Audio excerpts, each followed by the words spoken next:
எந்த பெண்ணிலும் இல்லாத ஒன்று ஏதோ அது ஏதோ அடி ஏதோ உன்னிடம் இருக்கிறது.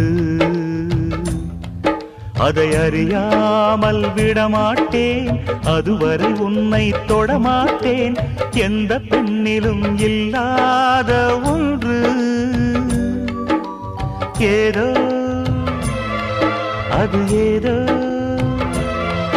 அடி ஏதோ உன்னிடம் இருக்கிறது. அதை அறியாமல் விடமாட்டேன், அதுவரை உன்னை தொடமாட்டேன். எந்த பெண்ணிலும் இல்லாத ஒன்று ஏதோ அது ஏதோ அடி ஏதோ